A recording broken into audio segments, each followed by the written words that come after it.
It's getting ugly over there at Fixed News. Today it was conservative commentator Mort Kondracki's turn to badmouth Sarah Palin. He told Politico that Palin is, quote, a joke even within her own party. In our number one story, as they look for Mr. Kondracki now, luckily for Sister Sarah, comedian Louis Black is here to defend her honor. Maybe. The latest defection coming in the wake of Karl Rove's assertion that Palin lacked the gravitas to become president because of a reality TV show. She'd previously parried Rove's thrust by invoking the Gipper. Wasn't Ronald Reagan an actor? Wasn't he in Bedtimes for Bozo or something? Check and mate. But she wasn't done with Reagan just yet. Today in a National Review op-ed, Palin prescribing lessons learned and the way forward following the midterms. Palin's advice to 2012 candidates, have an intelligent message and fight for your right to be heard. And as for old Dutch, the Tea Party reminded us that Reaganism is still our foundation. I think the Gipper is smiling down on us today, waving the Gadsden flag. And if that imagery isn't smug enough for you, Sarah Pack has a web ad titled Together, touting Palin's winning candidates. That means no O'Donnell, Angle, or Joe Miller, but there is a guy with an axe and a lot of cliches, and there's a bear at the end. This is our movement. This is our moment.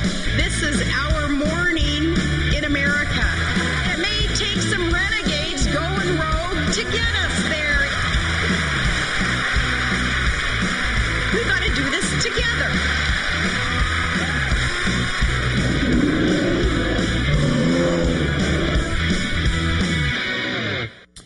All right, I got the last part.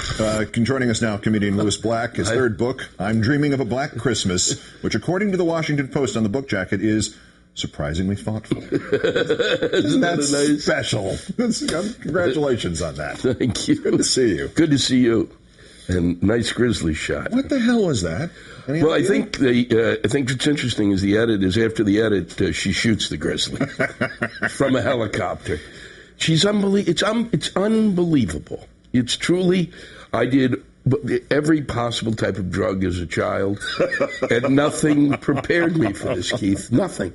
Even LSD in my wildest dreams could I have imagined. It just finally hit me what I think I'm hearing now. When you hear it, you watch this whole thing, it's worth listening to these disconnected pieces of her verbiage, the proverbial word salad with pictures to it. Yeah. It just struck me listening to it now. She's the voicemail lady. You have two messages from first message. It's just none of it. Could she be a computer program and we just don't know? What I do believe is that she's actually not real. That's the way. That's the only way my mind. The same way. It's the only way my mind can deal with it. She's a fictional character come to life. I used to say in the act that she reminds me of, like, it would be, if it was a movie, this would be terrific. If this was a film, it would be wonderful. Like Jimmy Stewart, Mr. Smith Goes to Washington. But the sad fact is Jimmy Stewart would be a better leader, and he's dead. Yeesh. The Huffington Post report today, the first episode of the new reality show is, you've heard this? Don't say it aloud. It's online. No, it isn't. It's online, and it starts with her complaining about invasion of privacy. Obviously, she's missing the deal, isn't she, with the reality show? You have a reality show. You have sold your privacy, right? Yeah. Hope you got a flipping receipt. Yes, I mean, she's on it's the Learning Channel. And that's another one. Well, it's another kind of how in the Learning, not the Learning, it can't be the Learning. The Learning Channel can't, in all good conscience, put that on and then call themselves the Learning Channel. But maybe it's, we always think of it as learning for the audience. Could this be a case where it's learning for the host? It could be. I hope. The whole concept of her doing a reality show is it's more than, and then to hear them talk about her as a possible candidate for president we've now reached epic. It's epically insane. Mm-hmm. I mean, I used to think, you kind of go for a long time as you grow older. Wow, that's a little nuts. That's quirky. That's odd. And now it's just bizarro. It's like, It's like it's the when I was with the in the old days when you'd go to see the tent where the oddities were, the fat lady and the bearded lady and all of that stuff. But now it comes to us. It's not a 24-hour news cycle. No, and it's looking for our vote. Yeah. Now, another thing in the last couple of days, the president joked about having a Slurpee summit with John Boehner, the new Speaker of the House presumptive.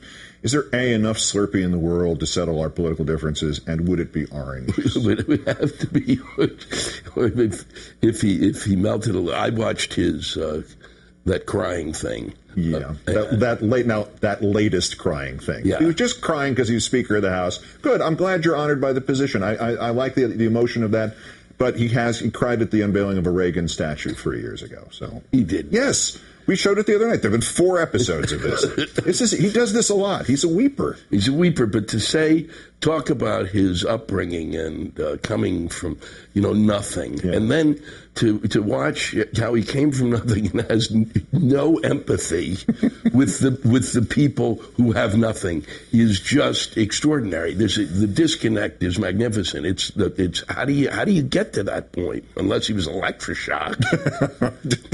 Well, that would explain also the orange. The orange just 2 seconds before he was toast. Now it's been a bad week for those with a progressive point of view. On the other hand, the guy who dressed up as the Nazi in Ohio and recreated the great Panzer Division movements of the 1940s, your favorite hits of the 40s, yes, didn't get elected. Yes. The candidate who dabbled in witchcraft didn't get elected. Yes. The Aqua Buddha guy did get elected. Is there any progress in here? Are we moving forward as a civilization, as a species, or are we just heading back into the mire? We're moving into a whole new realm of reality, and we're going to just have to prep for it. Meaning that if you have to deal when you wake up in the morning, you have to remind yourself before you look at the television set, I didn't do drugs. I didn't do drugs. I didn't take any pills before I turned the TV on, before I read the newspaper. This is really happening, and it's the amazing one is that Al Green. Yes. Well, Alvin Green. I know. Let's not drag poor Al Green. Still to come up, I know. To get 30%. It's like when I ran for office when I was at the University of North Carolina, and they approached me saying, "Run for office, you live off campus."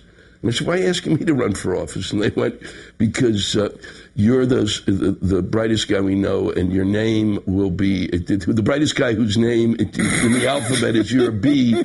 You'll win." And I said, "Oh, come on!" And I did it. I said, "All right, let's see." And I didn't campaign, did nothing. I won handily. And somewhere, some GOP operative wrote that down and went, "That's a hell of an idea." The comedian and author Louis Black, the book is I'm Dreaming of a Black Christmas, and it's, what was that, wonderfully engaging? No, the phrase was surprisingly thoughtful. Surprisingly thoughtful. As is Louis. Thank you, sir. It's a pleasure. That's Thursday, November 4th, 2 days since the Republicans took control of the House. Mr. Boehner, where are the jobs? I'm Keith Olbermann. Good night and good luck. And now to discuss why the right is living in the United States of making crap up. Ladies and gentlemen, here is Rachel Maddow. Good evening, Rachel. Good evening, Keith. Thank you very much for that. Can we do this in sync? Papers? Oh, sure. Ready? All right. Yeah, okay, let's go. All right, go. Your turn. That was spectacular. I quit. We've peaked. Is Lawrence ready to go? Go out and have a quick pop with Louis. How's that? Thank you. Good night. Good night. And thanks to you at home for staying with us.